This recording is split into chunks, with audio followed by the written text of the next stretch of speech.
welcome to the Dawn Patrol. I'm Cliff Krieger, your host. I'm joined by Regina Faticanti, Good morning. who works for the Sheriff's Office, Yes. used to be on the school committee, Yes? General Livewire, and we have our producer, kibitzer, John McDonough. So the national debt's gone over $39 trillion. And Hey Cliff, Regina, when she came in this morning, she says, was it windy up in Belvedere? She said windy over in Sutherland. It's windy when I got here. Eileen Delrossi. She's beautiful. and there is Eileen Delrossi. Hello. Good morning. morning. Good morning, Eileen. I sent you an Good email. morning, Regina. I sent you an email this morning. Like, I didn't know she was not guilty. I saw that. Yeah. Like, I didn't have an earbud in my ear listening to the judge at school yesterday. Okay.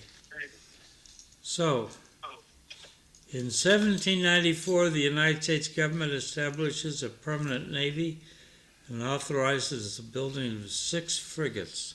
What's a frigate? It's a friggin' ship. I know, but what kind of a ship? It's a smaller, more agile ship than a larger battleship-like Okay. ship. Okay, thank you. So, there's one of them, I think, down in Boston Harbor. All right. That you can go and visit. Are you suggesting the Constitution? Yes. That's what I was thinking he was suggesting. I don't think Okay. that's a frigate, Okay. but that's okay. It remains to be seen. Please continue with, what did you call it, fun facts, Regina? Fun facts, yes. I Fun like facts. That. I like that fun fact. Thank you, sir. I like the nickname. Ready? I was ready at 4:30 this morning. What time did you get up? 4:15. 440. 47 degrees outside and it's windy. So you want to drive little Regina to school today and little Eileen to school today. Windy. Please continue with the fun facts, Cliff. Send the CFF, Cliff's kids fun to facts. school on their own. 1814, the War of 1812. In central Alabama, U.S. forces under General Andrew Jackson defeat the Creek at the Battle of Horseshoe Bend. In 1836, during the Texas Revolution, on the orders of General Antonio Lopez de Santa Anna, the Mexican Army massacres 342 Texan Army POWs at Gilead, Texas. Was that Santa Ana? Yes, Terrible. all right. In 1884, a mob in Chicago, Ohio, attacks members of a jury which had returned a verdict of manslaughter in what was seen as a clear case of murder. And over the next few days, the mob would riot and burn down the courthouse. So, Cliff, I read that. Who was the person murdered? Do we know? Because they must have been incredibly popular for the mob to have been that mad about it. I don't know. Okay. Because I said to myself, I must ask Cliff, because for the mob, for the people to be that angry to burn down the courthouse because it was only manslaughter, not murder, I said, well, I'm going to have to ask Cliff about this one. But the other accused criminal was found guilty of murder and hanged. Okay. Or was he hung? I think hung. Yeah. Well, it depends. Was he in films? In films? Yeah, if he was hung, maybe he was in films. I don't think so. Okay. Too soon. So he was hanged. In 1886, Geronimo, an Apache warrior, surrenders to the U.S. Army, ending the main phase of the Apache Wars. In 1899, Emilio Aguinaldo leads Filipino forces for the only time during the Philippine-American War at the Battle of Maritao River. 1912, First Lady Helen Taft and the Viscountess Chinda, wife of the Japanese ambassador, plant 2 Yoshino cherry trees on the north bank of the Potomac River in Washington, the origin of the National Cherry Blossom Festival. Yeah, they should have cherry blossom picture. Lori Trahan's probably going to go do a tour of the cherry blossoms. You think so? Oh, yeah, we got New Center 5. Why doesn't she bring one back to Lowell? With Elizabeth Warren. Yeah, bring one back to Elizabeth Lowell. Warren, Ed Markey, and Lori Trahan are going to do a tour of the cherry blossom trees. And they're going to put it on channels 4, 5, 7. Nice. Yeah. That's nice. Okay. Yeah. And those cherry blossoms figured out a way to blossom, didn't they? Because they're all over the place now. They are. And they Beautiful. look wonderful. They are beautiful. They don't last long, but they are absolutely beautiful. Well, you know where you also get a good blossoming? What? The West Lawn 2 Cemetery in Lowell. They have some trees up there, and when they blossom, it's absolutely stunning. Oh, is it, John? I did not know that. Thank you. Beautiful stuff. In 1915, Typhoid Mary, the first healthy carrier of disease ever identified in the United States, is put in quarantine for the second time, where she would remain for the rest of her life. Can you explain to me why she was there for the rest of her life? What are you doing, Eileen? I'm sorry, I was doing laundry and I had it on mute, but I didn't think that it was going to go over it. But I was just hanging over my phone to put the clothes in the dryer and it hit the button. So I apologize. Because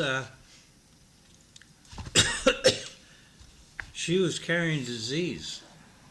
Oh, she continued to carry. Yeah. Oh, I understand now. Thank you. Okay. What year was this, Cliff? 1915. Okay. 100 years ago. So when was penicillin invented? Madame Curie? No, Madame Curie will indirectly come up in a little bit. Penicillin was invented in around 1940, I think. So she's a little bit before penicillin. All right, thank you, Yeah. Cliff. In 1933, Japan invasion of Manchuria, and Japan leaves the League of Nations after it approved the Leighton Report that ruled in favor of China.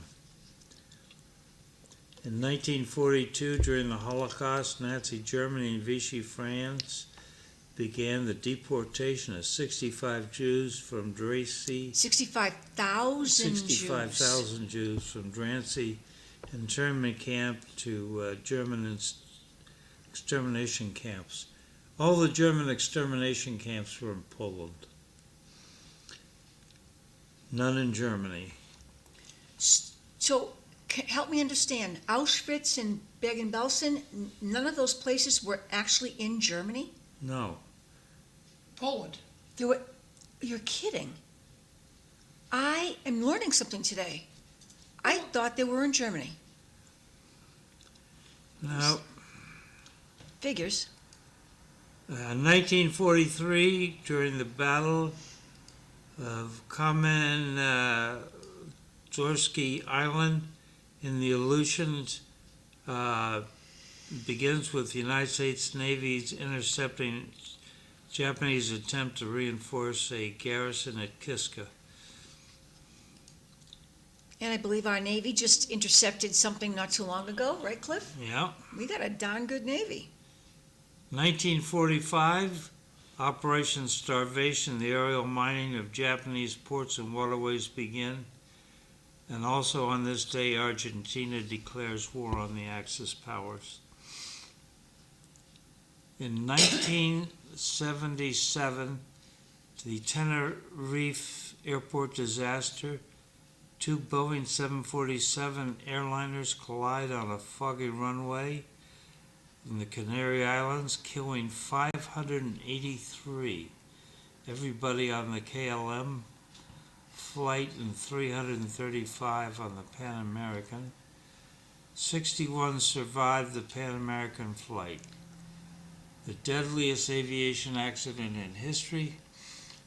And it turns out the co-pilot on the KLM flight knew there was another airplane on the runway, but he was intimidated by the captain and didn't say anything. Oh, Just, you gotta speak up. yep. In 2000, Most cockpit voice recorders lack communication on the flight deck. Would you agree with that, Cliff? I have no idea. Okay. They don't talk to one another because everything's being recorded. It's like when I turn on Facebook here, people start to whisper. Why? Because they think they're being recorded. I don't want Right. to. Too bad. It's part of the freaking job. It's for your safety. I don't have to say anything. Right.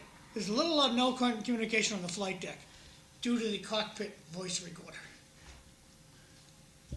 All right, 2002, the Nanterre massacre in France. A gunman opens fire at the end of a town council meeting, resulting in the death of 8 councilors. 19 other people were injured. And in 2023, 7 people, including the perpetrator, are killed in a mass shooting at the Covenant School in Nashville, Tennessee. Not a nice thing. And born in 1824, Virginia Minor, an American women's suffrage activist who passed away in 1894.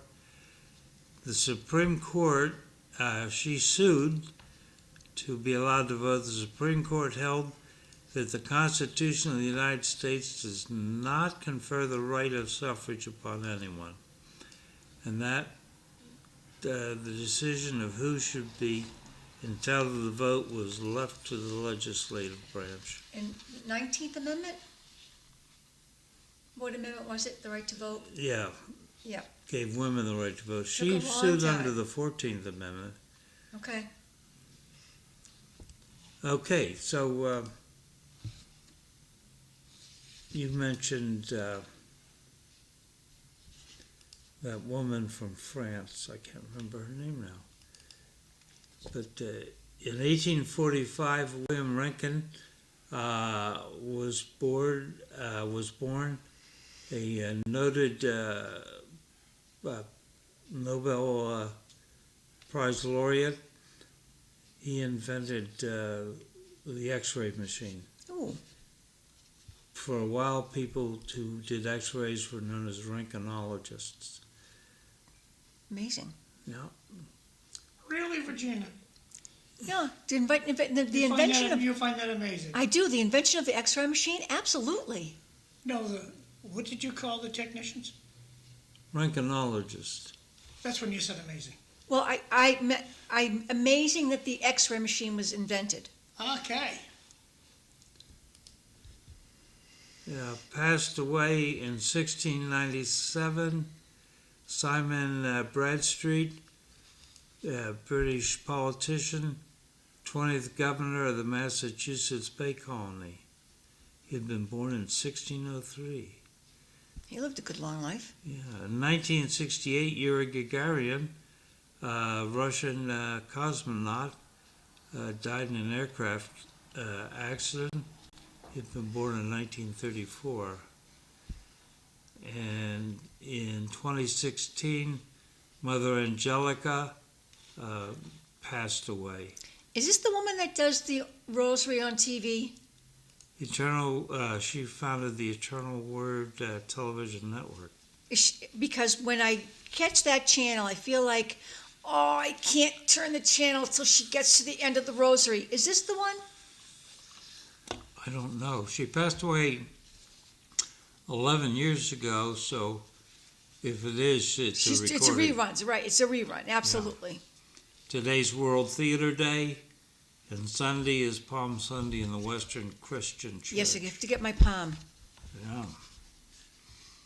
So. And John, you might understand this. My father always kept a piece of his palm in his car. What's the significance? And I do the same thing now. I got to take a strip and I got to put it over the visor in my car because my dad did that. I don't know. What's this? No, I just. Cliff's a high holy Catholic here. Why, Cliff? Why do you put it over the visor in your car? My dad did it. I do it. I'll do it for the rest of my life. What's the significance? Like while I'm driving to keep me safe? Is that it? Okay. All right. Bubble wrap. Was All that right. the answer? That Cliff's nodding. He's saying yes. It's a TV show. Yeah, I wasn't looking at the screen Okay. at the time. Cliff is nodding yes. Sorry, I didn't That is know. the answer. Okay. Thank you, Okay. Cliff. So in Rome, they had a potential bombing Go to that because I love the way you responded to that. It was gone awesome. wrong. I cribbed that from someone It was else. awesome. Two anarchist communists with long criminal records, Alessandro Cogliano and Sarah Ardizzoni, died in an accidental explosion while assembling a homemade explosive device. Hey, Cliff, do you ever watch the repeat of this show? No. I insist that you should go on to YouTube and at least watch the first 15 minutes of the show and see how delighted you are with its entertainment value. Please do that over the weekend, and we'll talk more about that on Monday. Thank you. So, the person who wrote this up said, here's a hearty gratia for saving the authorities the trouble of taking out the trash. I loved the way you wrote that. Thank you, Cliff. I read that this morning and I said, that is just perfect. Thank you. Well, when I started writing this up, Congress was holding up money for the Department of Homeland Security. Are they still? So the Senate passed a bill and it's gone so. to the House. Okay, I thought so. I thought I heard that this morning.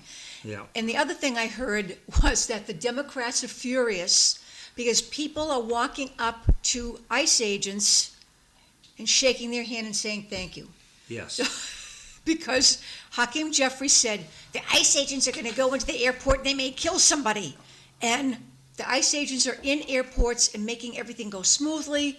And people who are traveling are grateful and they're so happy that things are moving and things are not being congested. And they're thanking the ICE agents. And it just had the opposite effect of what the Democrats were hoping to have happen. And I could not be more happy. Thank you, ICE agents everywhere who are standing in airports making things go smoothly. Thank you. And lines have been cut? Yes, lines have been cut significantly. Yes. Okay. So the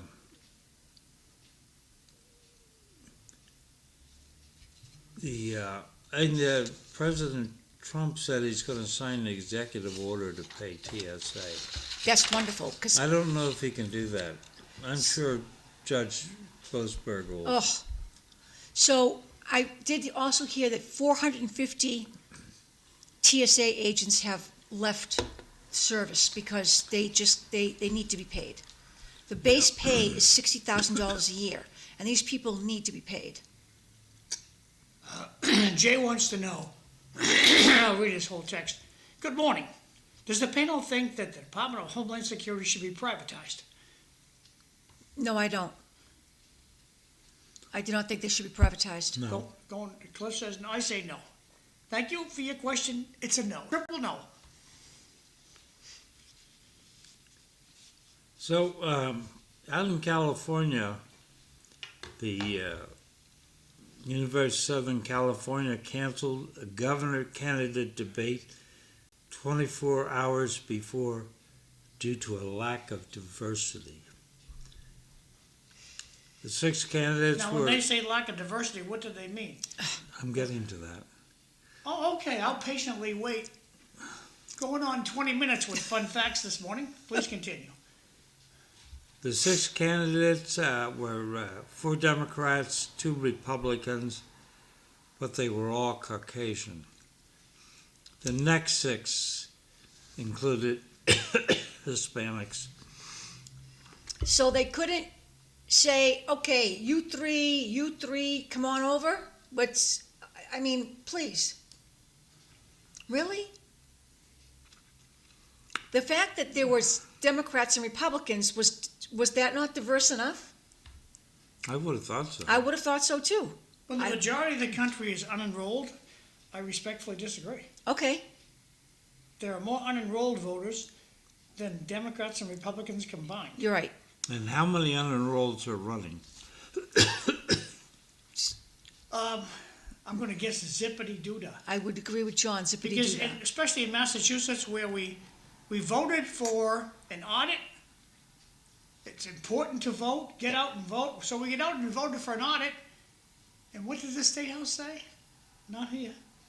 We're going to ignore what the voters want. So I don't blame voters for not voting anymore. The government's corrupt, especially in Massachusetts. Well, an interesting sidelight is in California, they have a jungle primary. What is a What jungle? is that? It's a free-for-all of Republicans and Democrats, and the election in November will be between the 2 top vote getters in the primary. And if you look at the polling right now, the 2 people polling the best are Republicans. So deep blue California could end up with a governor's race between 2 Republicans. The last Republican governor, Arnold Schwarzenegger, I believe? Yeah. Yeah, okay. All right. But California always was red. And then after Schwarzenegger, it went crazy blue. It wasn't always red. Pat Brown, who's the governor, Oh, yes. Thank you. You're right. You're right. not as wacko as his son Jerry. Yes, Jerry. Pat Brown was a conservative Democrat. Yes. JFK Democrat. You're right. Yeah. Well, in light of the Cesar Chavez revelations, I don't know if that's a Ooh. compliment. You're right. So, Cliff, explain to people who have not heard about the Cesar Chavez revelations because they're quite ugly. And I'm amazed that he was able to keep them under wraps for the past 50 years. Well, Cesar Chavez, who was leading the farm labor union out in California, apparently lured young women in and raped them. Mm-hmm. Not good. Not good at all. And people idolize him as this wonderful communist leader. They wear his face on T-shirts, and they say they Cesar Chavez Day, and his birthday is celebrated, and oh my, he's amazing and he's wonderful. And just in the past 2 weeks, multiple women have come forward to say, hey, Cesar Chavez isn't the guy you think he is. Yeah, but the real problem is he is against illegal immigration. He was. Yes, which is amazing. Which may be why this was resurrected, so that he did not become a spokesman for stopping illegal immigration. Okay. Comment from the audience, and he says, California had the chance to recall Governor Hair Gel, and they failed to do so. California has no one to blame but themselves. Correct, they don't vote in California, just like Massachusetts. Excellent texter, thank you. But when you think about it,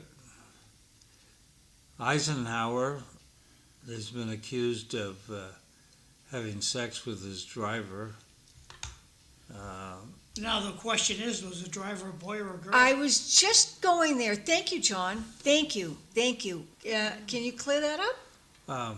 Female. Okay. JFK. Okay, he had sex with everybody. Yeah. I mean, the man couldn't keep his pants on. But I still love him as a president because he did amazing things for this country. LBJ. I don't know anything about LBJ. LBJ used to sit in the Oval Office naked and, Okay. do press conferences. Okay, did not know that. Nobody reported that he had no clothes on. And of course, there were obviously no cameras then, right? Obviously. Can't believe that Okay. this guy would come into the Oval Office naked and do a press conference.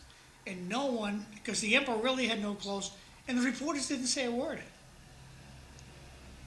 Talk about a news media that has been corrupt since LBJ. Well, look at Biden. He used to swim naked in the pool when he had female Secret Service agents. And he knew that they would be out there. And he would swim naked in the pool. Disgusting. Right?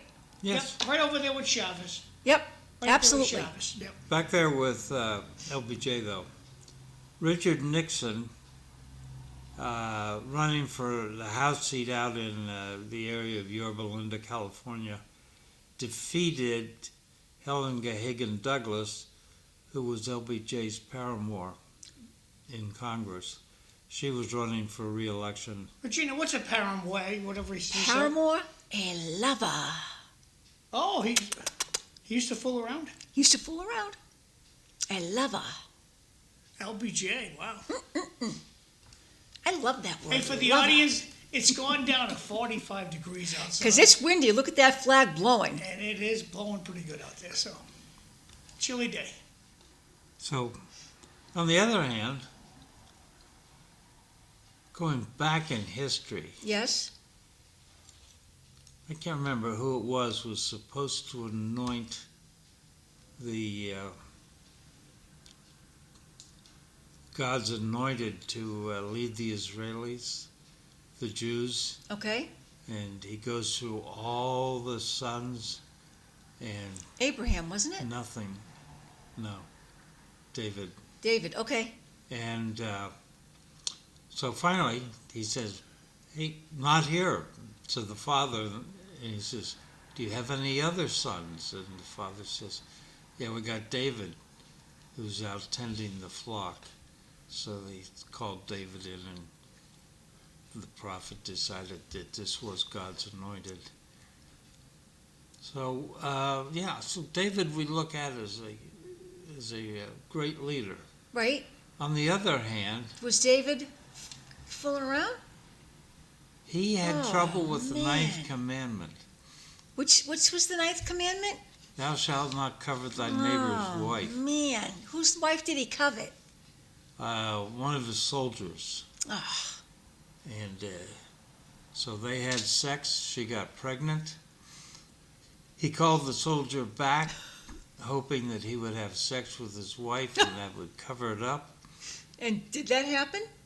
No, the soldier said, I can't do that when my mates are out there in the battle.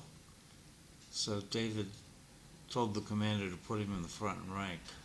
Oh. So he died. Now, did David take the mistress as another wife? Or? Yes, Okay, Bathsheba. all right. Bathsheba's very well known. Yeah.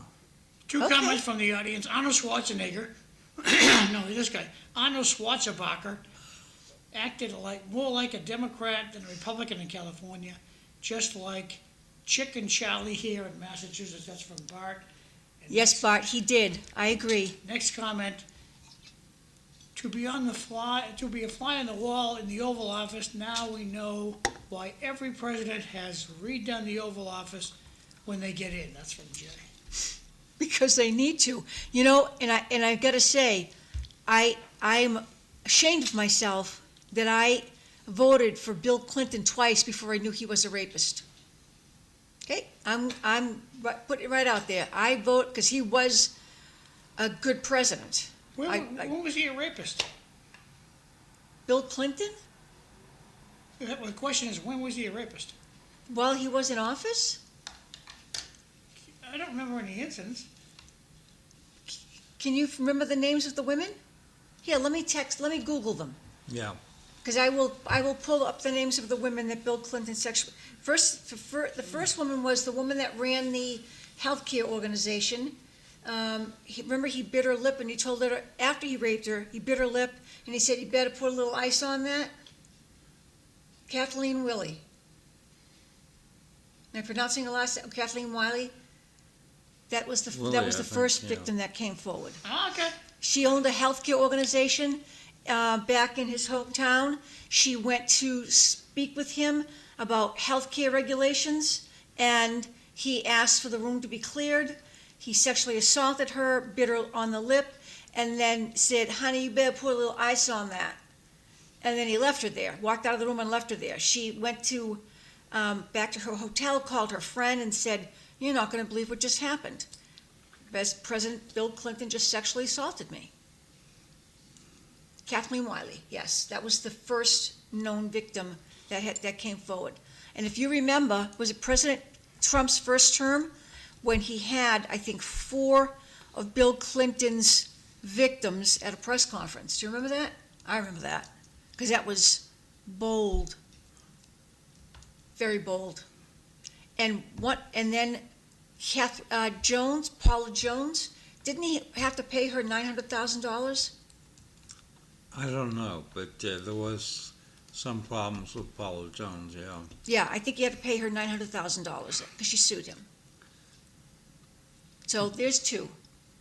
And then he took advantage of the intern. Yes, I think that he was tacky. certainly took advantage of her. But she, 19-year-old girl, absolutely in love with the president, and he knew it, and he took advantage of that. He took advantage of his authority and his power. But have you seen her lately? She's stunning. Man, he's looking at Hillary, he's looking at that intern, he's thinking, I messed up. She is absolutely stunning, and she has really weathered the storm. Comment from the audience, President Clinton was definitely a liar. He looked into the camera and told the Americans, I did not have sexual relations with that woman. Back over to you, Cliff. Okay.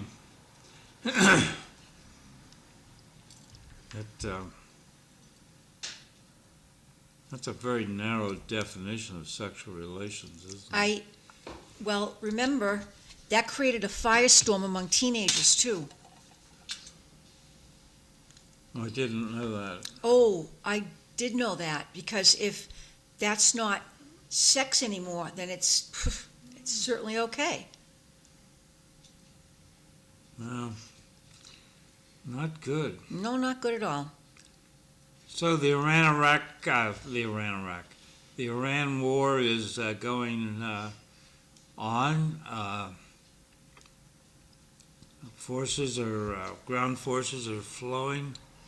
I think President Trump might be willing to use them. This morning, I heard him in an interview. He said, they asked for 7 days. I told them I would give them 10 to get their act together.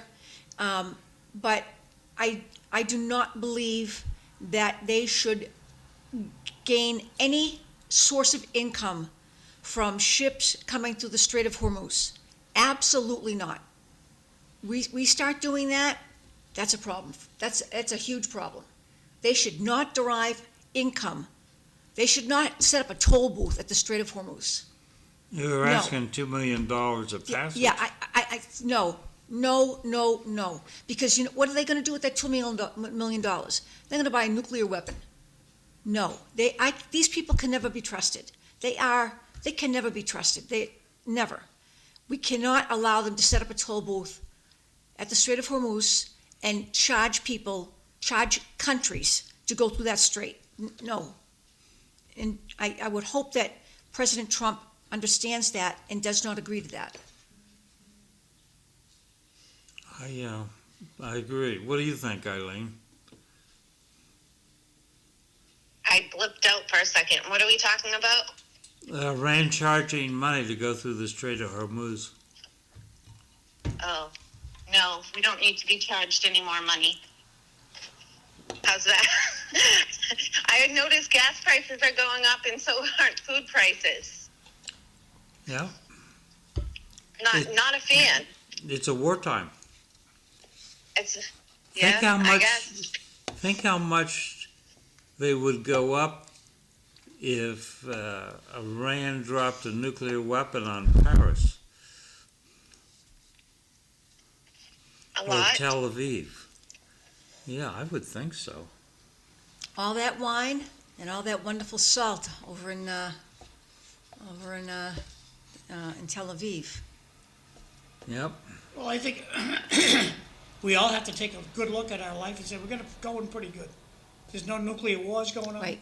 We got a pretty good life, no matter where you live. I You agree. can live in Iran, you can live in lovely Lowell. Things are pretty good. No, there's no nuclear war going on. I'm with John. Get up and I'm grateful every day. So, Iran fired 2 missiles at the island of Diego Garcia. Okay, I thought, what's the island of Diego Garcia? Never heard of it, Cliff. So when I read that, I thought, I gotta ask Cliff, where is that? It's southwest of India, Okay? and Why did they bomb the island? Yeah, thanks, John. I was for a year the air defense commander of Diego No, Garcia. sir. No, sir. You're kidding. That's why it made the hit parade. Yeah. Okay. So it's okay. And why is it important? Because the bomber aircraft bomb load can be bigger if aircraft are flying out of Diego Garcia, because you don't have to make a fuel bomb trade-off. Okay. So that's 4,000 kilometers roughly, and they had assured us, the Iranians, that they had a 2,000 kilometer limit.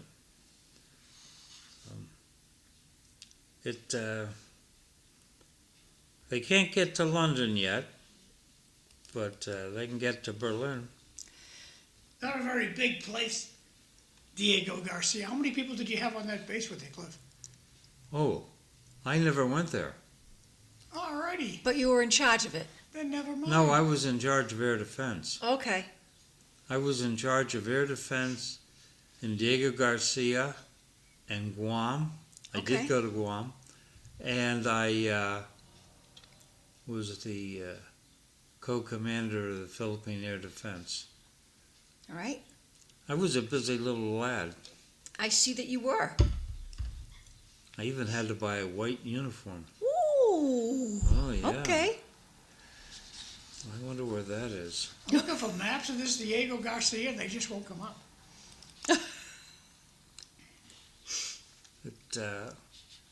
It was occupied by the Brits, and they've been sharing it with us.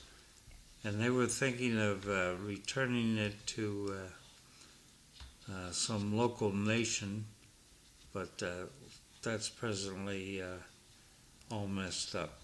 So there was an article in Foreign Affairs that had this paragraph.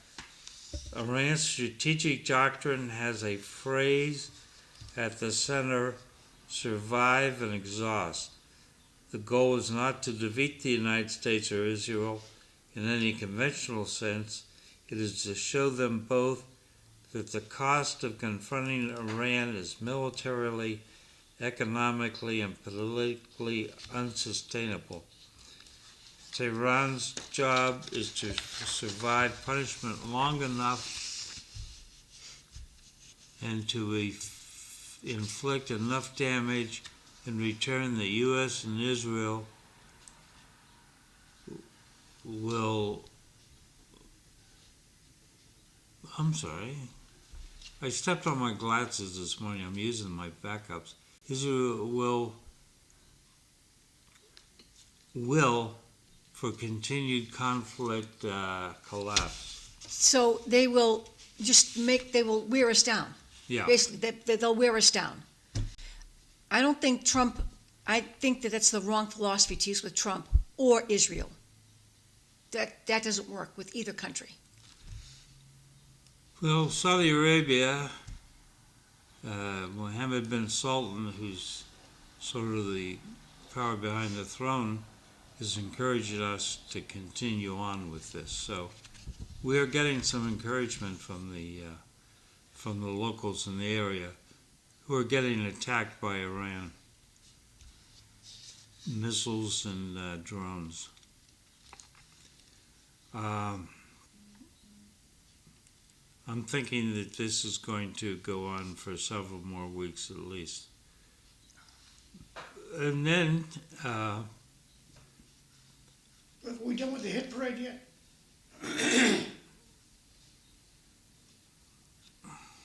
This day in history, are we done? yeah, Okay. I You get any think, local stuff, like at Lowell and Tewksbury and Drake, you get any stuff like that? So Eileen and I attended a wonderful event last night. Oh, I'm asking Cliff. Oh, And when's that coming up? later. Because I'm getting text messages, people want you to turn the page. They don't want to talk about Iran, the war. Okay, tell us about your event last night. so Eileen, are you with us? Yes, my event. Yes. Thank you, taxpayers of Lowell. It was fabulous. So we went to the 200th anniversary of the city of Lowell. That I have to say thank you to Senator Stephen Panagiotakis, the longest-serving state senator in the city.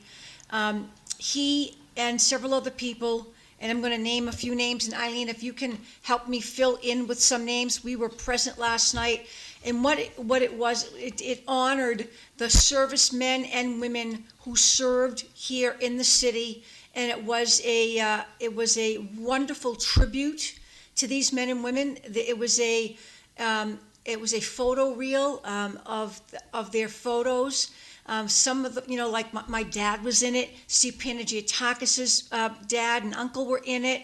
I just got to say thank you to some people here. Steve Panagiotakis, who put this whole thing together. Mike Councilor, who was a big force in putting this together. The Demoulas Foundation, the Zame Law Firm, Lowell Fifeson Savings Bank. Mike Donahue was there. The Mickey and Ann Finn Foundation, were just to name some of the people that contributed to make last night's event happen. So it was a wonderful cocktail reception, an amazing dinner. They brought Lee Bryce in to perform, but they also brought in the Lowell High School. Well, you tell them, Eileen, who they bring in from Lowell High School. The ROTC, the color guard. Yes, they posted the colors, absolutely. Yep, and there were tons of volunteers, not Yes. only from Lowell High, but Lowell Catholic. Yes. The vote, so it really was a melting pot of all of Lowell. I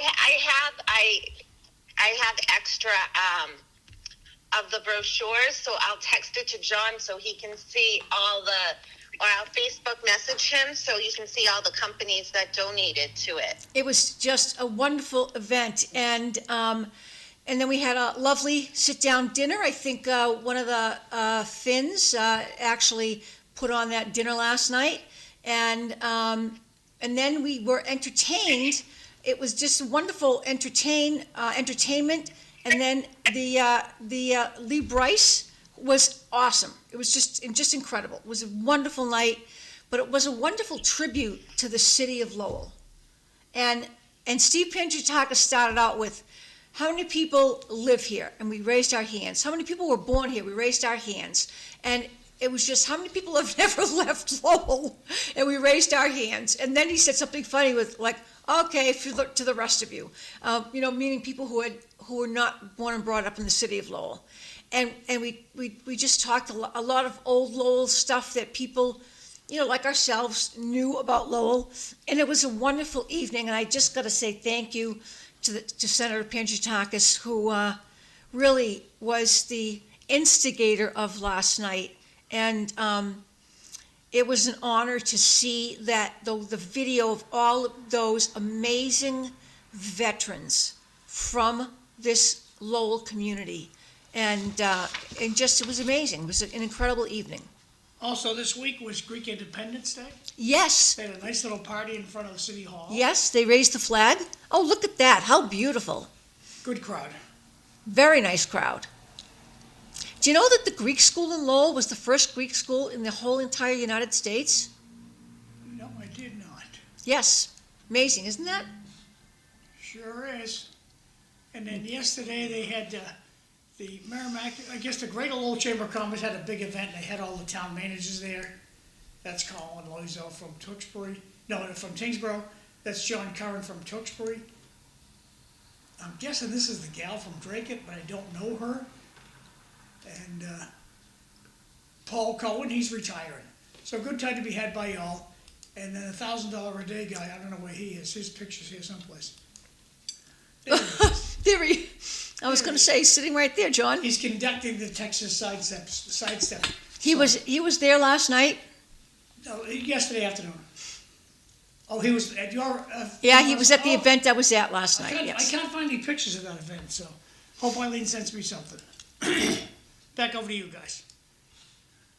Yeah, Paul Cohen, who's been our city manager and now Chelmsford, is going to retire on the 7th of Oh, September. okay. And somebody else is stepping down over there, so the politicians will be busy. Busy The hiring police somebody. chief's gone out in Chelmsford. Pardon What? me? He's retiring. Police chief is retiring. Oh, okay. And I believe the auditor out there is too. Yeah, I think the auditor's who I was thinking of. Town accountant, Darlene Lusser. Oh, Paul Cohen leaves on 25 May, the auditor on 7 September. So, they're having a little shake-up there. But, Well, it's retirement. I didn't know until Paul Cohen retired that if you don't retire on time, they start clipping your retirement. You go from 80% to 79.5%, 79%. So if you don't retire when they tell you to, they give you a year to retire, you go down to 79. You could, instead of having 80%, you get 79.5. I did not know that. So they're like, wow, no wonder they retire on time. I figured you couldn't wait to get out of here. No, it's all about money. Okay. I mean, if they were clipping my pension, 0.5% a year I stay, I'd be out of. Sorry, if you want me that bad, hire me back as a consultant. yeah. So, a blog post, the British Patriot blog, wrote, widespread social media posts actively calling for a boycott with comments like, no Easter on the box, no buy from me. But people are apparently switching to alternatives. Marks and Spencer, for instance, Aldi and Lindt, where the word Easter is openly displayed. You know, for me, it's Easter. I'm Catholic. There are a lot of Christians out there. It's Easter. It's an Easter bunny. It's an Easter whatever. It's Easter. And I'm going to buy my Easter egg. My mother got everybody in the family an Easter egg from Mrs. Nelson's every year. Okay, that's tradition. And so people don't want to celebrate Easter, then go buy some other kind of chocolate. But for lots of us, it's Easter, and I want my Easter egg. Plain and simple. So Eileen sent me a copy of the take-home booklet from this Yes. It was 200 years of Lowell with an evening with Lee Bryce and friends. And this is a copy of the book, and I'll just page through this. Okay, there's the button, okay. So, a word from the Lowell Bicentennial Fundraising Committee. So they had a little verbiage from those folks, and that's what happened to the little catalog, okay. It was delicious. And she had other pictures.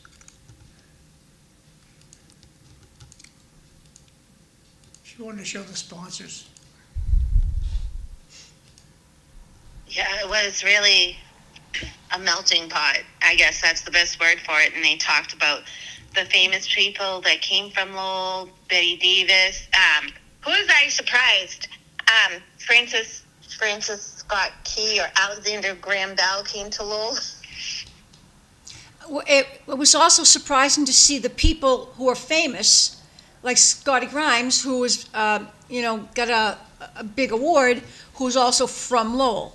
Actresses and actresses, Betty Davis is from Lowell.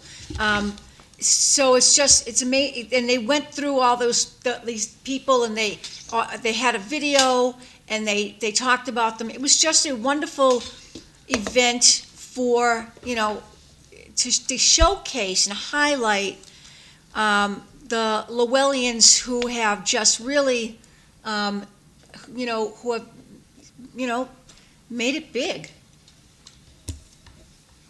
and made a name for themselves, and they have all come from here. And then that's the list of the donors, John, what you're seeing there. You guys leave the door open? Yes. Hey, Belinda, the door should be opened. Thank you. It's interesting, the livability did a survey, and Lowell is the most livable town in Massachusetts, third best town in New England. I thought that was a joke. Regina, I did too. I actually saw that. Somebody from work sent it to me, and I saw that, and I actually thought it was a joke. And they asked me, is this a joke? And I said, it must be. Has to be. Because I got potholes on my street. So apparently they didn't ask me about whether or not, Lowell is the best city to live in, because I got some bad potholes. Well, Virginia, quite frankly, Lowell is the best city to live in. If you want to go to a restaurant, you can be in a restaurant in 5 minutes. Yes, that is true. You can be at a supermarket in 5 minutes. Yes, that is true. You can be at a Target type of store in 5 minutes. Yep. And it's mighty doggone convenient to have all these amenities. You can, Lowell is fascinating what you can get done in 5 minutes. That is true.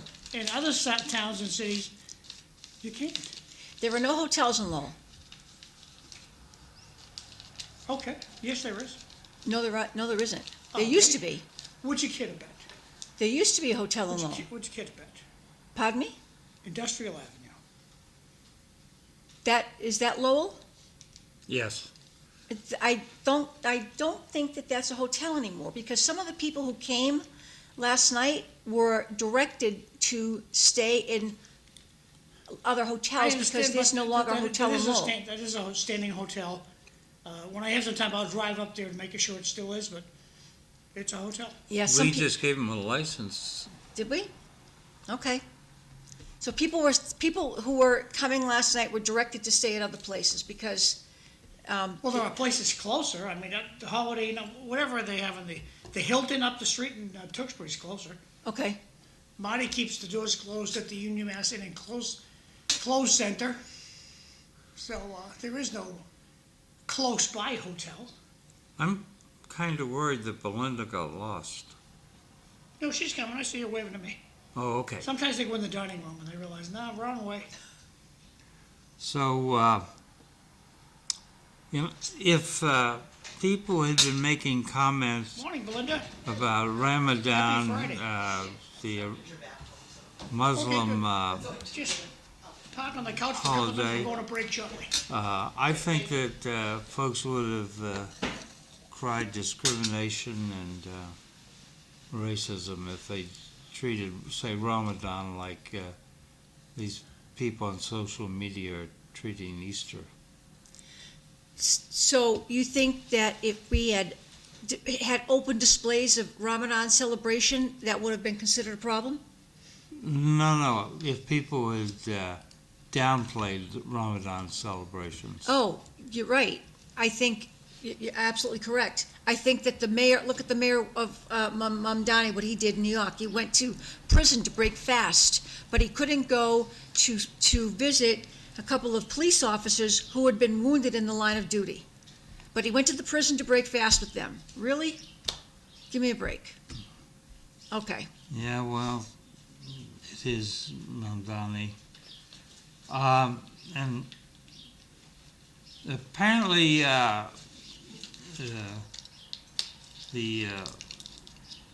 with the death of El Mencho as the leader of a big cartel in Mexico, drug cartel, that they are. Belinda, you can come over and join us early if you want. No, I'm good. I'll wait. I Okay. think John said to wait. Till- An American citizen, his son has taken over. And his son, California-born stepson, began ascending to the throne. But the problem is, as an American citizen, spying on him, collecting intelligence on him takes extra authority, extra rules. The Attorney General has to sign off on it specifically. Yeah, you know, They have to go to the FISA court. a drug dealer is a drug dealer. I have no problem spying on him, taking him How about they out. start spying on you? Well, I'm not a drug dealer. How about, no, well, they have to prove that you're not a drug dealer. Or do you want them to spy on your phone first? Or do I you think, want, I you think want they them to know prove? I think they know he's a drug dealer. How do they know this? Because clearly the information that Cliff just read, that he has ascended to the throne. You sit over at Superior Courthouse, the big gigantic thing over there, at the lot over there, and you see judges laugh cases out of the court that the police have marched up. Right. And the police are not, I mean, I love the police, they're not always right. In this Correct. business of that, they tapped your phone, they looked at all your mail, all this baloney they should not be allowed to do. And they can do it just on a whim? I don't think that's right, because, oh, they know he's a drug dealer. Well, how about they spy on your phone? You want them to spy on your phone? You've had Read it all done. your texts? You've had it done to you, and I've had it done to Yep. me. We both had it done to us, I got nothing to hide. and we were never told about it. We found out afterwards. And now if they do it, they don't have to write you anymore. Right. So the government does listen to every phone call Oh, that's of made, course they do. every text. There's a computer watching that stuff. And we live in a corrupt country in a very corrupt state. Yes. So you and I both experienced the FBI listening in on our phone calls and paying attention. I mean, the FBI stole my garbage. So we both experienced what that means to be, under surveillance. Wait, why did they go through your barrels, Regina? This is And we're going intriguing. after one of our friends. So they were going after somebody much higher up than me, and I wasn't the only person they were going. They were observing other politicians because they were trying to figure out who knew what. So they were treating us all the same, listening in on our phones, taking our garbage. And so my father was staring out the kitchen window when the FBI came by in a black unmarked on garbage day, opened up the trunk, threw both cans into the back seat, and my father was looking out the window, and he went, and I ran to the kitchen window, and I watched the FBI put the garbage cans in the back, in the trunk, and my father went to go to the door. I said, "No, Dad, don't." We're gonna go to break. We'll be back. Thanks.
It's on. Thank you.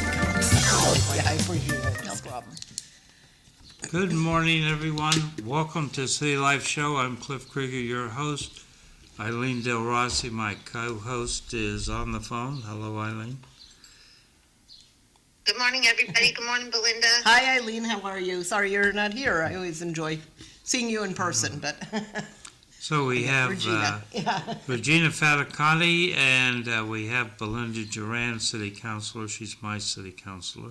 Thank you. And, and of course, we have John McDonough. So when we went through the history section, we talked about in 2002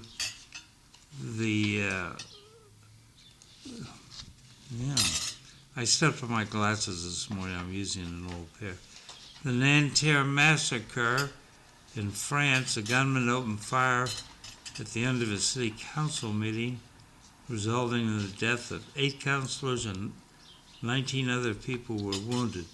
So it isn't just bats to be wary of in city council. Well, I hope, and I think we are a wonderful city, so I don't think that's going to happen here, but I appreciate the heads up, and I hadn't been aware of that event. That's a lovely note to start on, you know. We did have to call the police to a school committee meeting one night because we were concerned about a person who was there, who was a individual we had let go from the school department. Oh, wow. And they came in with the briefcase and put the briefcase on their lap, and we all went, oh no. And we knew that they were somewhat unstable. And we said, we should probably call the police because, oh boy. Yeah, you So never, I you think know. I think they have a cop now at Yeah. city council and school committee. Cliff, do they have, for the licensing board, is there a cop? Yeah, Where does the cop hang out? he sits there in one of the seats normally occupied by the city council or school committee. Okay. Interesting. Yeah. Where do you meet? Do you meet in the city council chambers? Yep. Yeah, okay. Yeah, I look at your agendas online, but I Yeah. don't actually go to the meetings or watch them. But. So you had an announcement. Oh, well, it makes it. I was going to just let people know that I've been doing monthly meet and greets with folks in the district, but, you know, really anybody can attend. So we wanted to make sure we didn't run out of time. So the next one, we just had one actually this past Monday. The next one will be on Wednesday, April 29th, from 10 to 11 at the Corner Cafe on Lawrence Street. So that's in the district, because our district covers all of Belvedere and parts of South Lowell. And it's a great spot. So what I've done is I provide the coffee, and, you know, folks want to eat something, it's a way to support the businesses. We've been moving them around, sort of doing 2 months in a row at different places. So we'll figure out our place for May soon, May and Great June idea. soon. But it's a great, we've had some repeat residents, some new ones each time, so it's kind of been a nice way to get to know people, and they get to know each other and talk about, And you know, where lots is of things. this going to be? Sorry, it's at the Corner Cafe, which is on Lawrence Street, right where Woburn Street comes into Lawrence Street. Jerry's convenience store is right across the street from there. I forget the address, it's like, Cliff doesn't go out to breakfast. oh, okay, but they also are open for lunch, so they're open from, you know, So whatever. what time is it? The event is 10 to 11 a.m. on Wednesday, April 29th. And they have a generous parking lot right across the street. Yes, correct, thank you for the, yeah, I got a bunch of texts I'm gonna read real quick here. Oh, that was quick. Yeah, Well, I thought you were done. Keep going. I am done. Okay. No, I just The meant. unfortunate thing is, this is from the last hour, about Yeah. the Middle East is until parents teach their kids not to hate, it's never gonna get better. Good point. Lowell has a tremendous amount of history. It's a gem, for sure. Just needs to be polished a little bit. Without the government looking at us, they would have caught the Brown shooter. Just a thought. Good point. They do fall Yep. down there. They do listen to our phone calls, but they don't take action on them. And then the last one is, I just want to apologize to all the government people reading these texts I send in. Okay. That's That's actually awesome. pretty clever. That's awesome, okay. That's good. So, something that caught my attention, there was a freshman out at Loyola in Chicago who got gunned down. Gorman was her name, and she was out trying to see if she could see the northern lights. Too far south to hear the northern lights, but still you can see them. You can hear them? You can? Really? I didn't know that. Oh, interesting. Have you actually experienced that? Yes. Oh, cool. No, I So- never knew that, actually. So the school paper apologized to the murderer, the alleged murderer, for referring to him as an illegal immigrant. Nothing for the victim, though. The first article they published said that he was illegal. Faculty at the school came down on the students and made them retract that statement. Now, if we're talking about freedom of the press, we're talking about freedom of the press. Well, were they right? Yeah, they were right. So they should be able to write the facts. He was illegal, and they should be able to write the facts, freedom of the press. And there was a councilwoman in the community that actually came out and said, you know, that woman, that 18-year-old college student, Sheridan Gorman, she was in the wrong place at the wrong time, and that's where that's where that immigrant lived, and she must have startled him, and that's why he shot her. Blame the victim. Well, she got so much blowback from that comment. She actually had to come out and say, I didn't mean that. I didn't mean that. Yes, you did. Regina, was this in Massachusetts? No, it wasn't. Chicago. Chicago. All right, let's move on to local issues. Okay. Control I got a yourself. comment from the audience over here, says, welcome, Councilor Juran. Any plans to ease traffic near the pot shop on Roger Street? Oh, yeah, erase it would be impossible. That was my misspoke. No, I understand. I appreciate that. Actually, so I have met with, so first of all, Corey Belanger was very gracious in the transition and gave me a lot of updates on what was going on, including the status of the entryway or exit, really, way at Smith's Cannabis on Roger Street. And so I've met with, this was probably about a month and a half ago, I met with one of the co-owners of Smith's Cannabis. And got a tour of the facility. It was the only pot shop I've ever been in, but it's actually very nice inside. I mean, it's actually, yeah, like a nice vibe to it. It's very clean and all. It looks like somebody described it as like an Amazon store at the, or an Apple store, I should say, at the mall, not an Apple store. But so he has gotten approval. So that portion of Roger Street is a state road, just slightly north of there, from there to Tewksbury line. Sort of right before Kilkenny Pub. Yes. It changes from state to city road. So he had to get sign off from Mass DOT to make a change to the curb cut. Okay. And I promised that once spring arrived, and I think I'm going to consider April 1st hopefully, the start of spring this year. Good idea. That I'm going to follow up with him. He said it would take about a day to change things once the weather got better. So I'll check in with him about what his plan, what the status is. It will not be a huge change, though. So he described, and I know this was he talked with Liz Altman, our transportation engineer, and the state. It's not going to be like this huge thing that like really forces the traffic to go right. It will be a bigger thing than it is now, which is just a couple of signs and all. But the issue there for people who don't know is that people make a left turn out of that parking lot when they're not supposed to. And given that that's right where it turns from state to city, right where it turns from one lane to two lanes or 2 to 1, it can cause accidents. And even when I was there with him and we're walking around the parking lot, there were at least 4 people made the left turn. How about Dunkin's?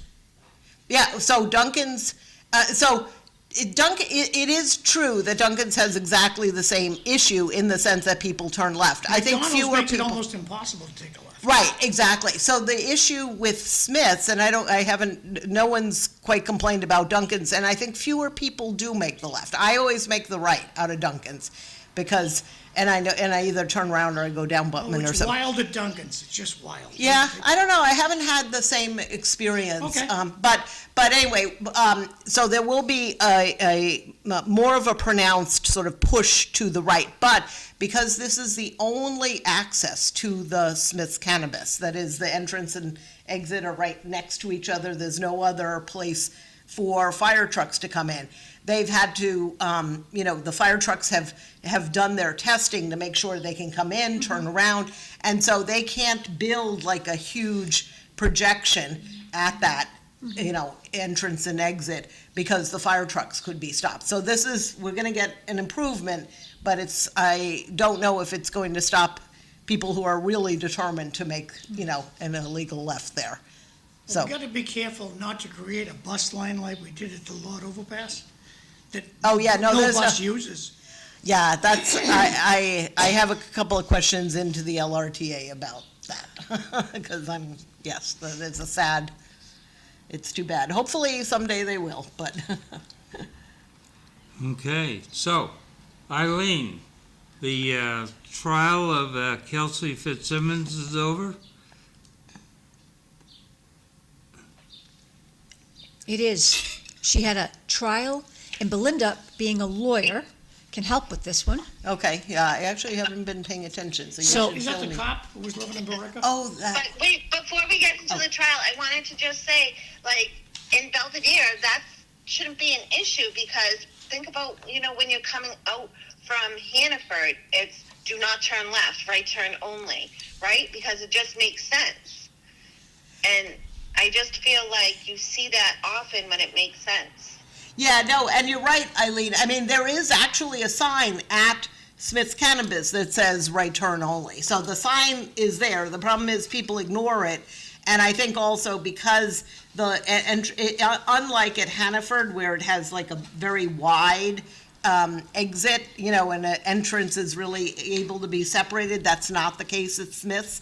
So, I think it's really a matter of a lot of vehicles accessing this space, and it doesn't have a lot of road frontage to be able to do much else.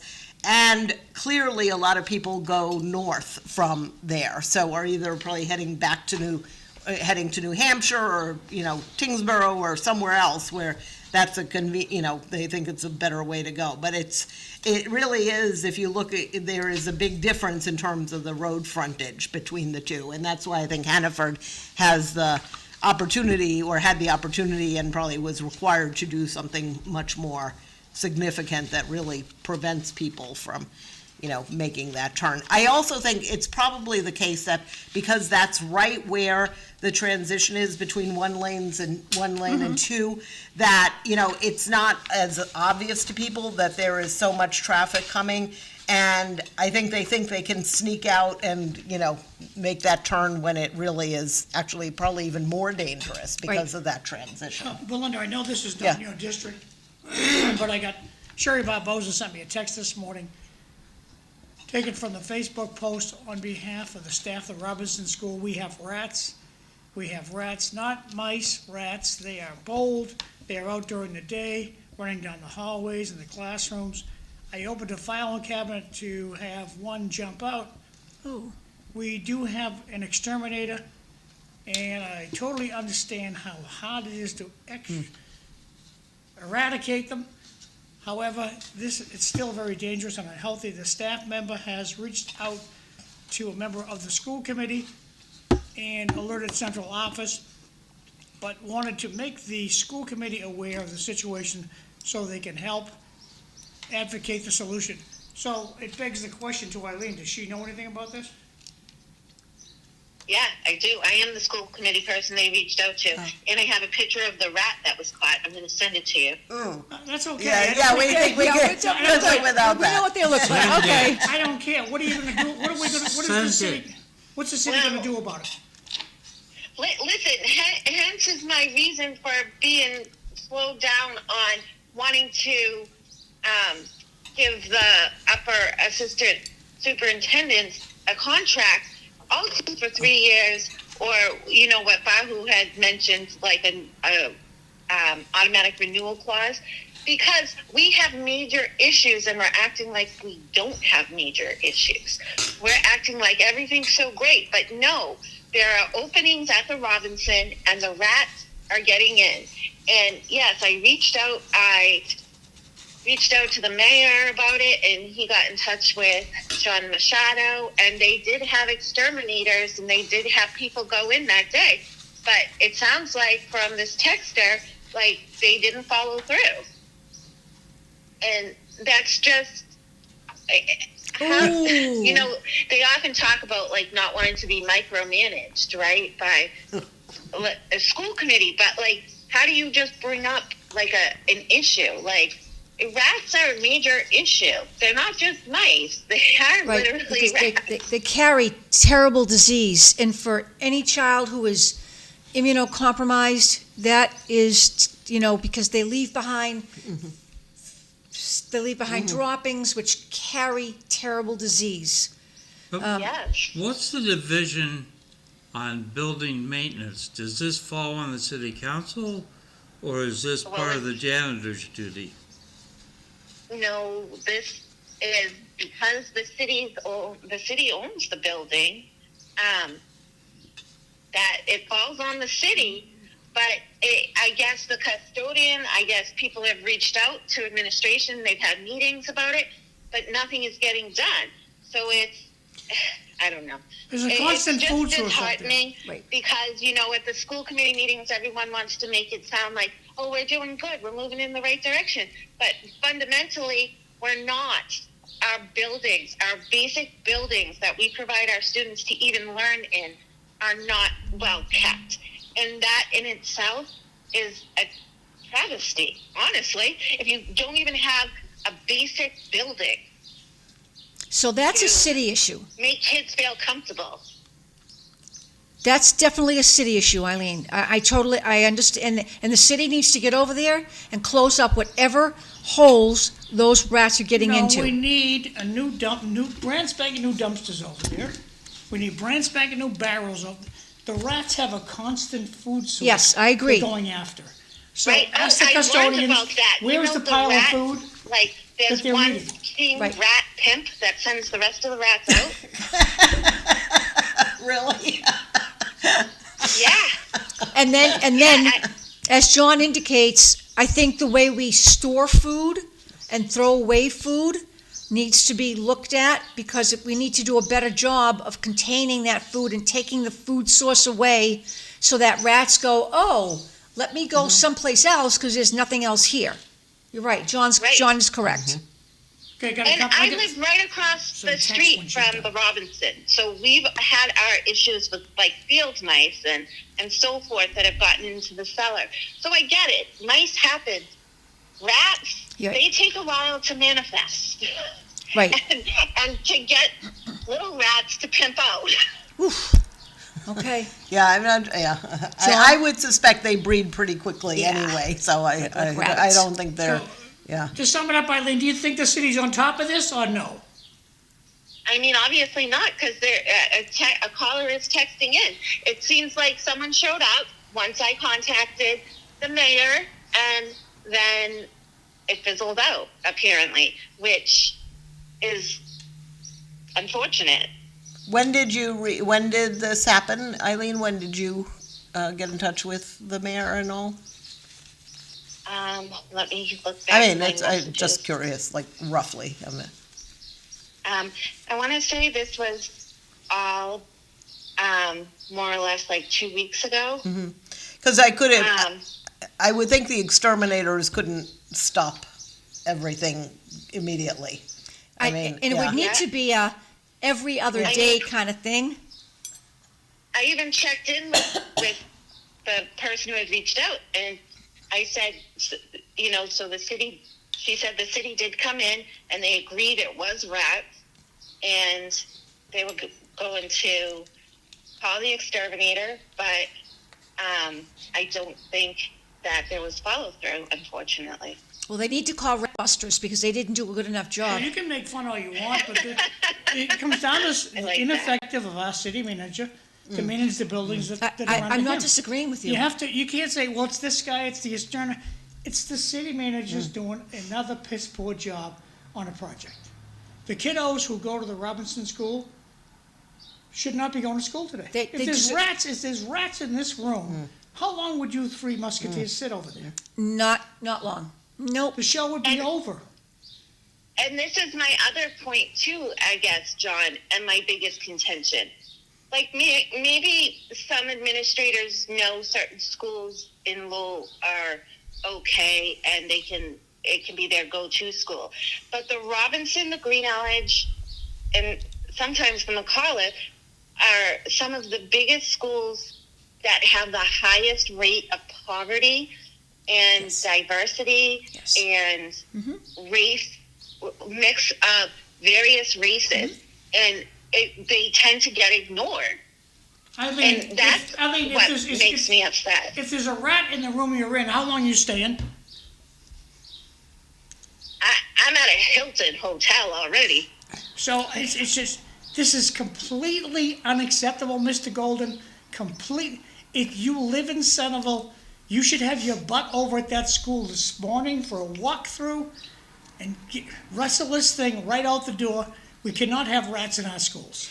And it's a higher it's in that district, it's a lower socioeconomic component. Yes. I And don't so- care if the king's there. I know, I don't care. but what I'm saying is, It has nothing to maybe do with people, poverty. It has to do with maybe less than peop- excellence John, has happened. let the panelists talk. maybe people think it's okay. That's what I'm saying. Maybe people think what Eileen just said, plus what I'm saying, oh, maybe it's okay because it's children of color, people who come from a poor background, people whose first language is not English, so it's okay. The Lowell, I know, those thoughts don't exist in people's minds. thank you, John. And they Thank you. should not exist in people's minds. I don't think it does, Oh, then why do we have a rat problem? because we have a piss poor city manager. Okay. And we have kids that are going to go to school regardless. And I'm a big proponent for the broken window theory. So if these kids don't see their buildings are cared for, why are they going to care about anything else? And they're the roughest and toughest population with behavioral problems throughout the city. So it's a trickle-down effect, and nobody's doing anybody favors by neglecting it. I got a bunch of texts I'm gonna read. Might change the direction. The city should have done a better job putting the pot shop on Phoenix Ave. They dropped the ball on the time of that location of the pot shop. Moving on to the next text. How many businesses in Lowell have been fined because of mice and rat problems? I don't know.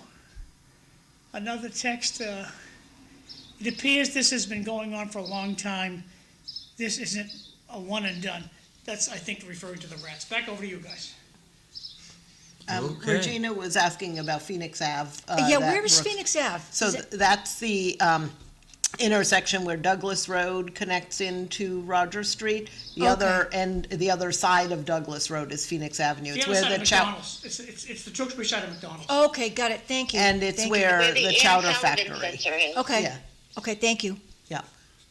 There's a pot shop up that street? No, I think, what I understand, and I wasn't really engaged in this at the time, but I guess when the pot shop came in, Smith's Cannabis came in, some people wanted it over on Phoenix Avenue, and I don't know the history of, but because it's right around the corner from where it is now, Okay. but I don't know any of You want a the issue successful of business, zoning. it's location, location, location. Yes. You're right. Yes, and actually, the co-owner told me that this location, they now have another one in Tewksbury, but this is the third highest revenue cannabis store in the state. And in fact, they're cannibalizing their sales with the Tewksbury shop, so it may be a Unbelievable. little less now, but yes, it's, Unbelievable.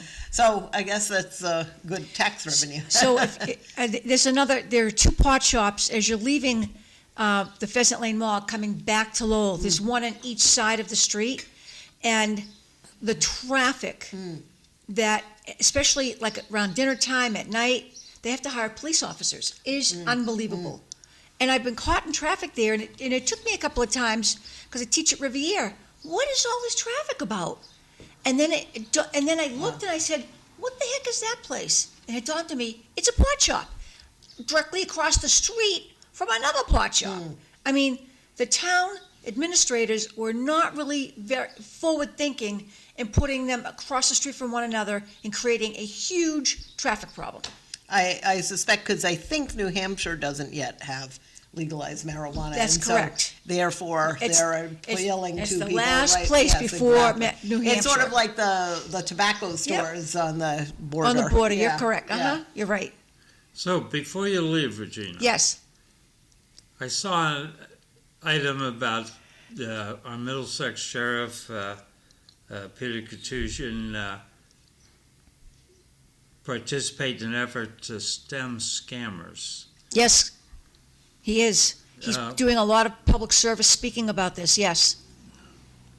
He's talking, but is there anything else going on?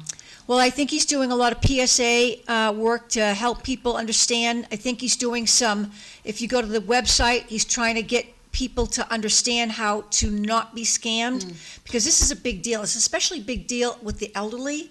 And so I think he's trying to help people understand not to click on this and not to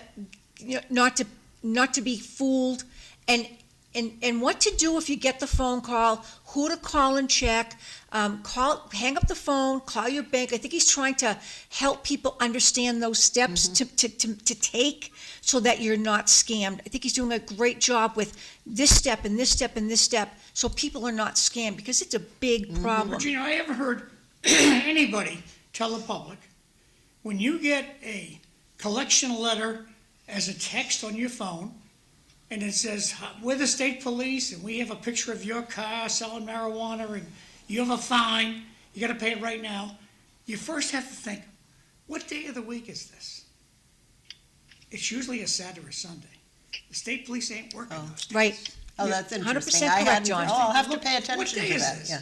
Saturday. But This is I have to definitely tell scam. you that I have seen the Middlesex Sheriff Office, or like the SUV often coming home from Westford, Chelmsford, so it seems like they're out more often now. Where do they sleep during the day? State police have a terrible reputation in Massachusetts.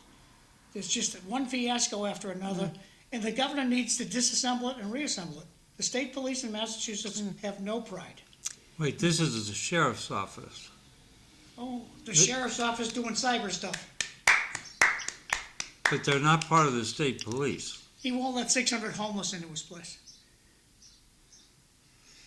But they're not part of the state police. Okay. Do you think they work weekends? Try getting the sheriff Saturday. So Just try getting the sheriff the Saturday. jail is open 365, 24/7. Sheriff ain't there. How often's the sheriff there? But the sheriff actually does work weekends. I will give him that. How often's the sheriff at the Brick House Correction? Often. He's got an office across the street. That's another word like soon. okay? John, I'm going to say this to you. The man is unbelievable. He does work weekends, because he's going to this event, and he's got to show up at this speaking engagement. The guy works weekends. I gotta give him the cred. He I does work respect, but weekends. when you see him, ask him why he won't let the homeless into his 600-unit facility that's fully staffed. I think there's some issue with the coming and going of, homeless have the right to come and go. They're not gonna have the right to go. That's right, that's the issue. They're not gonna have the right to go. That's Once they're in, the they're in. issue. They're gonna be in for a Right. minimum of 6 weeks to be managed properly, to get them on the right track. Right now, the homeless, put them in jail for a couple of days, it's no help. So it would have to be a voluntary commitment. No, And- under the executive order from President Trump, we can house these people whether they like it or not. That's correct. Okay, that's how it's done. But then you're going to have to get a governor who's going to agree that the sheriffs in Massachusetts are going to start picking up the homeless and housing them. Regina, it's They used It's to. impossible, where he said no. No room, I have room for 600 people here, and I'm not letting them in. Now, the first guy you gotta keel over is your sheriff, our sheriff. And once he keels over, then we can attack the governor. Nobody wants the homeless. You're missing a Forever. point. Listening to you. In the past, we used to have the snowbirds who would do a small infraction and get put in the county lockup Yes. over winter. It's called 3 huts and a cot. And the judicial system has stepped away from that. They have. That was the solution to make sure they weren't out cold. That was the absolute free solution. You committed a crime in October, Again, there's a facility out in Barica. I'm told, I haven't seen it, by more than one employee, 600 empty cells that's fully staffed. And the government of Massachusetts said, stop using it. The corrupt government of Massachusetts. so because we no longer There's two have bail, governments in Mass? It's the only government we have, the corrupt one. because we no longer have bail, people no longer are able to get housed over the winter because we called it 3 huts and a cot. You committed a crime in October, a minor crime, and you stayed through the winter, and you got medical care, food, housing, and in April, you were out. Virginia, you can stay as long as you like, but I'm going now. we can stay No, till 9 if you want. No, I'm going now, but thank you very much. It was a pleasure to be with the two of you Nice to today. see you, Regina. Good luck on Always your, good. good luck on your hot shop. It was an interesting way you described that. Yeah, I loved it. yeah. Like an Amazon warehouse. Yeah, it was an Apple. If you think of an Apple shop at the mall. Yes, I misspoke at first, That's but yes. awesome. Thank you, John. It was a pleasure. I got 2 Bye-bye. texts I'm gonna read to you. Speaking of taxes and cannabis, what revenue is Lowell receiving from these pot shops? And the last one is, the sheriff doesn't own the property. He can't just make a shelter because he wants to. The government makes that decision. Back to you, Cliff. Eileen, you still with us? Yes, I'm here. I'm present. Kelsey Fitzsimmons. Oh, yes. So, North Andover, mother, brand new mother, police officer on maternity leave, was about to go back to work, was engaged to the baby's father, had a bachelorette party over the weekend. Things went awry, I guess, and the next day, the father put a restraining order against Kelsey and got an order to take the baby from her. So they go in, and Good. Sounds good. Kelsey Have a good weekend. feels disparaged, and she ends up wanting to take her own life and puts a gun to her head and she's told, no, no, no, no, no. But then and she's shot in the chest.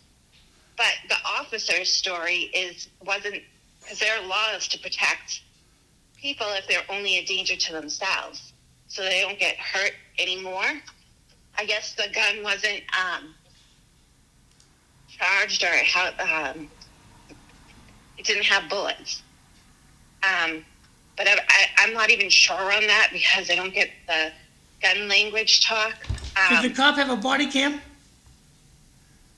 No body cams, and that's what the judge said yesterday after the verdict. He said, perhaps if you guys had body cams, this wouldn't be such an issue, because it turns out to be a he said, she said, because the police officer that used to be our partner who came in to take the baby said that she tried to shoot him. It's okay. So the judge ruled Not guilty. And that the state did not meet their burden to prove beyond a reasonable doubt. And he said it's not that I don't think either one of your stories are credible. You could really tell it took a lot out of the judge. He said this is one of the most exhausting decisions that I've ever had to make. It's really taken a toll on me. I believe that both officers are credible. I believe Officer Noonan, who was the partner, and I also believe Miss Fitzsimmons is credible. But I think he really took time to think about that and realized that maybe in a chaotic situation like that, people are in shock and perceive things differently. So that was he was the best judge to be able to do a bench trial for that. But now comes the custody battle. And I have heard from people that she is actually really not mentally well, which is scary when you have a child. But I mean,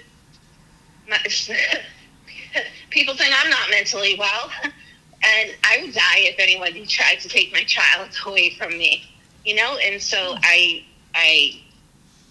think it comes all down to perspective. She did an excellent court exit interview on TV yesterday, so I hope somebody can catch that today. She did a good job. Who did? I'm sorry. The girl who was the police, the woman police officer. She said, "I lost my house. And I've she been in actually jail took for the stand. 3 months." Oh, wait a minute, Taking a Eileen. stand is not ever really a good idea for a defendant. But she took the stand and she explained, my intention wasn't to hurt anybody. My intention was to take my own life because I felt like I was losing everything. Well, she did a nice exit interview yesterday at the court. Back over to Cliff. postpartum depression.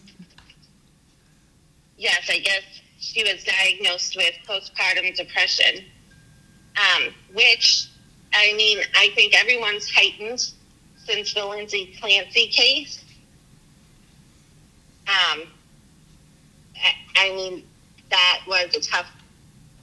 That was in Tewksbury. She took the life of her 3 children, postpartum depression, and no one really knew how to treat it. But there was also a time that we just called it baby blues, right? And you got over it. But now in this day of medication, sometimes the medication makes you act crazier than an actual diagnosis. Yep. Well, thanks for the summary, Eileen. Yeah, that poor girl was in the hospital for 53 days and then had to do a scram device where she had to breathe into. And when the lawyers went back to amend her court order, the judge, instead of amending it to make it easier with the scram device, put her in jail, and then she went to jail for a few months. So the scales of justice are definitely awry in this state. And that's even what one of the witnesses said, the neighbor of Patrick Noonan, who calls her a whack job. It's tough. Well, don't forget she had to sell her house to pay for her defense. Yeah. And she has people raising tons of money for her still on the YouTube land. Good for her. Back to Cliff. Could I just ask, what is you said scram device, Eileen? I don't know what that term is. If I heard. Yes. So I don't know if alcohol was involved with any of it, but she had to blow into a scram device so it would make sure, because she was arrested for essentially pointing a gun at a fellow officer, right? And so she was under police custody, and she had to blow into what they call a scram device every few hours at her house. And because of her wounds in her chest, she wasn't able to make a complete blow. And it was getting difficult, and she was missing the times that she had to blow into the thing. And so they went for a readjustment order, and the judge just said, if you can't do it, then you can go to jail. And she went to jail for, I think, 2 months. I see. Okay, so it's sort of like a breathalyzer or some variant of that. I just had not heard the term before. Before we turn the page, I got one comment from the audience. Did the judge feel bad for a pretty blonde and let her off the hook? Again, it's a he said, she said, a body cam would have been an objective witness. That's from Bart. Back over to you. And I honestly, I watched most of that trial, and that judge kept trying to bring it back to the law as often as possible. When it would go to her state of mind, when it would go to the baby, and the judge made it clear, like, I have no ruling about whether or not where the baby goes, state of mind. Like, I have to judge on the facts. And he even kept that when it came to when he was making his decision, and even when the defense tried to make it like a sad story, he would bring it back to the actual facts of the case because he is the fact finder. So I mean, I do believe she's a beautiful young woman, and she's blonde, and she's a police officer, and yes, but the bigger picture here is I think the judge made the right decision. Back over to And- Cliff.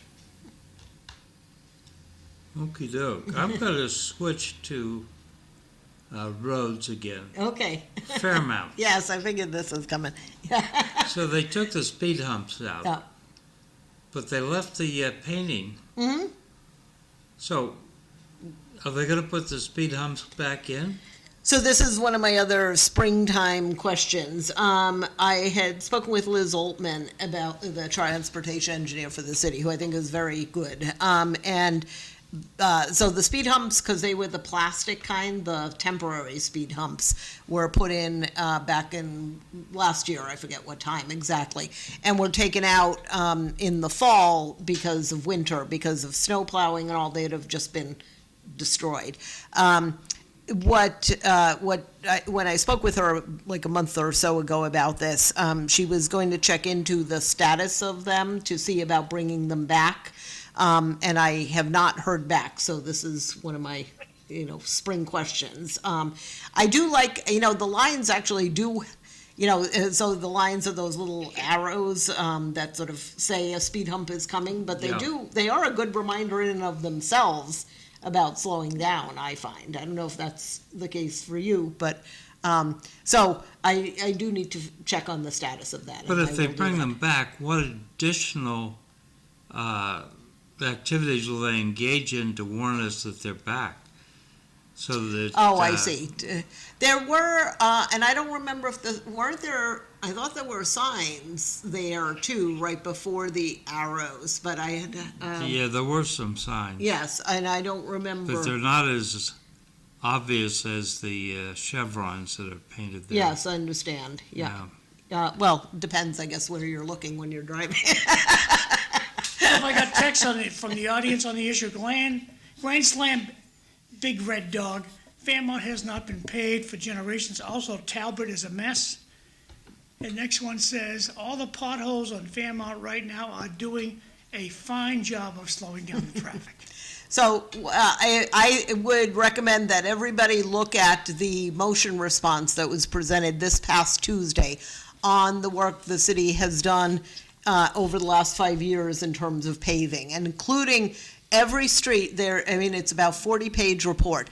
Every street by year that has been paved or had crack sealing or any of the other fog seal, which I couldn't tell you the difference. Every street, from which street to which street, is listed with the cost on and every year. And that report also goes through the flow chart of how the city decides which streets will be put on the paving list. And I had seen a prior version of the flow chart, which was left some questions open. I think I will commend DPW and David Biotti, the assistant engineer, I think is his title, for putting together a very thoughtful presentation. And as I said on the... Take Regina's mic, because your mic just dumped out on you. Okay, thank you. And as I said on the council floor, because this was my motion they were responding to, I think everybody should take a look at this. And, you know, this flow chart of how the city decides which streets will get paved when, I know may not satisfy some of the folks on Fairmount who want their street paved, but looking at the road surface rating chart, it is not in as bad a shape as some of the streets. And again, that doesn't satisfy folks who want their street paved. But I think if you look through the criteria, and if you think that, something should be done differently, please reach out to me. But I think the city is taking a thoughtful approach, an engineering approach, a systems approach to thinking about which streets are paved. And I think that's much better than just, having the squeaky wheel get the grease. I think it's important that we think about this from a systems perspective. So please take a look at that report. Another comment from the audience. We need to reopen our state hospitals for mental illness, and the money that was used to rehabilitate the homeless is being used for illegals. Back over to you guys. So the senior center. Yes. I saw a clip of Councilor Mercier's comments to the city council about it. Yes, I saw her last night, and I told her that her comments went viral Yeah. on YouTube Shorts. So where are we going? Have we taken a vote yet on whether or not to give another contract to these people that...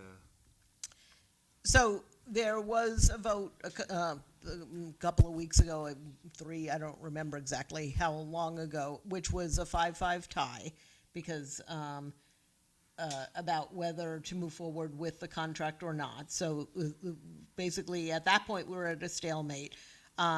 Councilor Mercier, at that point, had felt she needed to recuse herself from the conversation, but she then reached out to the ethics board and confirmed that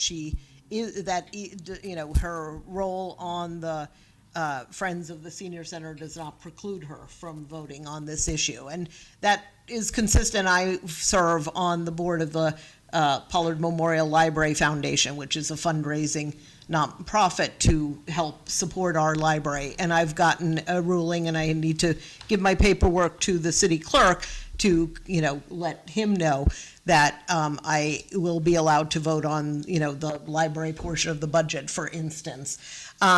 So anyway, now Councilor Mercier is able to speak on the matter as she did on Tuesday. And what the next steps are, I think we, need to see what is presented next to the council. Well, Milna Gilbert thought last Sunday that Rita would vote to extend the lease and take care of the senior center. But listening to her Tuesday, I got the impression that she thinks that this whole lease thing is all messed up. And do you guys need to get a lawyer?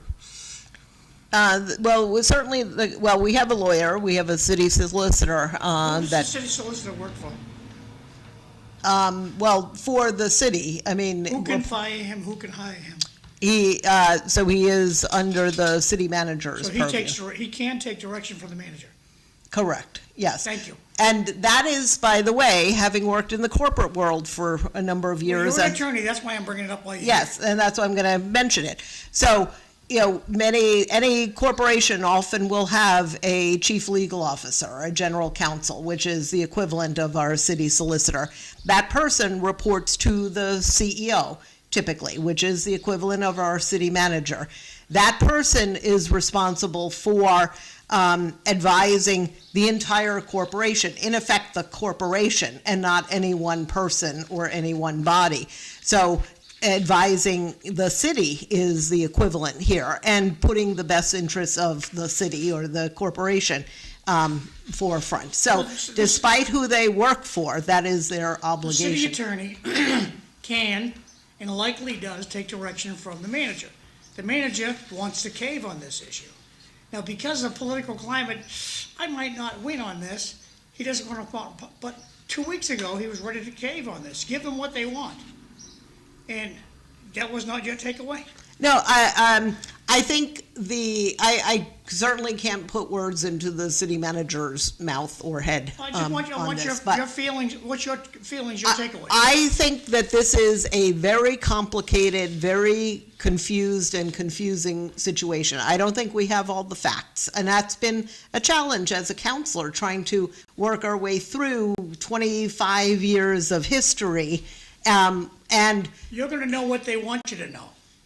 I think, I think that is, without saying it, kind of implying something that I won't necessarily agree with. I think we I also. respect that, yeah. Thank you.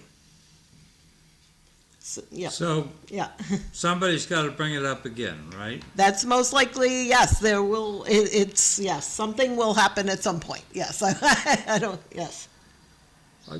Are the people that that the city manager wants to pay for the lease, if you folks voted down, do you think they could sue for the amount? I think there's lots of options open to, anybody in these kinds of situations. Both sides can Well, decide. depending on the presenter to the judge or to the jury, if they present the videos, the promises that were made back in the 70s, it'll convince anybody, look, this is what we were told. And I like to use this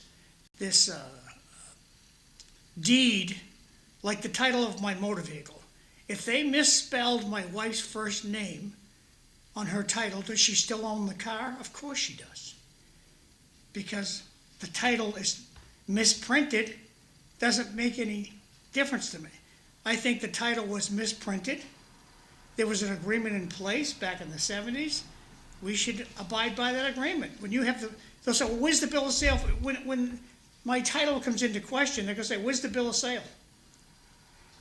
I show them the bill of sale and my wife's name's spelled properly. The court will then bend in my wife's favor. And I think, this is something where I'm not a real estate lawyer, so I don't know the, specifics, whether something has more weight than others in this context. So, and I really don't want to, presume that I might know the answer to that, because. Well, the deed is information that's taken from the purchasing party and printed on the deed. That's how a deed's made. I'll ask Carrie Casella when she comes in next time, but I'm pretty sure that's how the deed's made. Yeah, well, again, lawyers on both sides typically review a lot of documents, so I think, yeah. Belinda, would this be something that would go in front of a jury, or is it too technical? Like, you would almost have to have a doctorate in trust and real estate.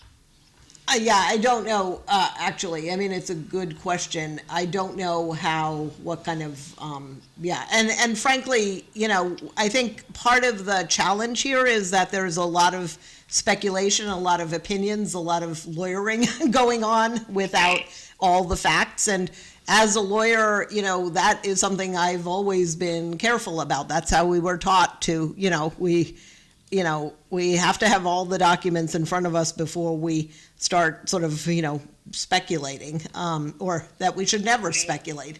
So, I think there's a lot of opinion here, and we don't yet have all of the facts. It was interesting last night at that event, when I was reading through the brochure, the Baracus Foundation. So they're still kicking around. And they donated to last night.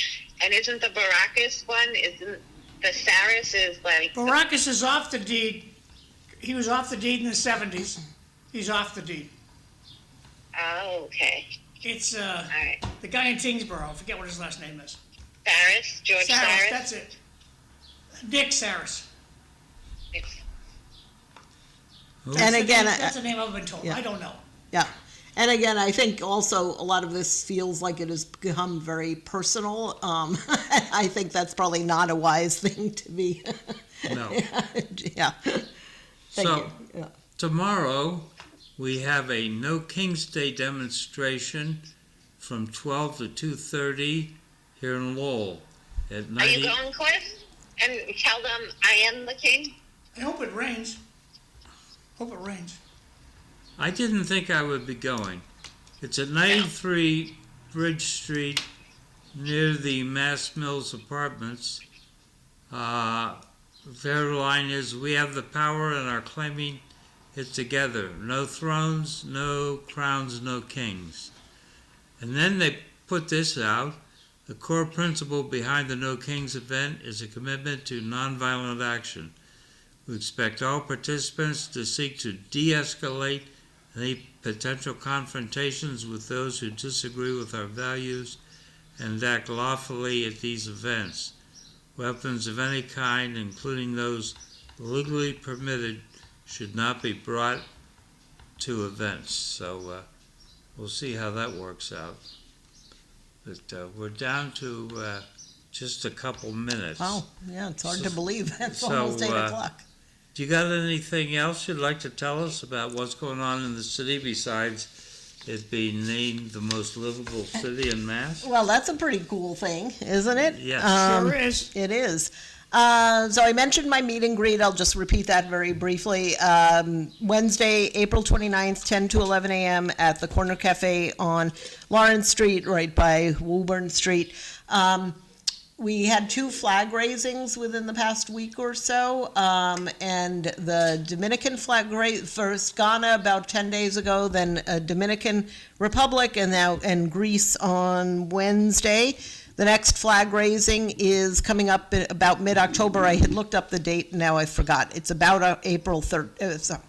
Did I say October? Sorry, mid-April, about April 13th. It's the Cambodian flag. And I have gone to flag raisings in our city for several years. I think it is such a wonderful way to celebrate all the cultures in our city.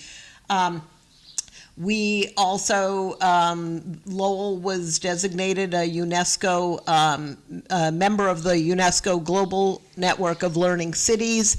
And there was a report at the city council meeting on Tuesday about the next steps, and we have a meeting actually at 8:30 30 today. seconds. So lots of things going on. City council meeting? No, sorry, a meeting of to sort of move forward on the with the designation, sorry. Oh, Yes, okay. sorry, I'm trying to fit everything in. Yeah. I'll hand it over to you, Yeah. I can't think right now, under pressure here from John. So, I want everyone to have a good weekend. 10 seconds. And I thank you all for tuning in. Thank you, and thank you, Cliff Thank and you, John Eileen. and Regina, and Eileen, yes, sorry. Have a good weekend. Thanks for watching.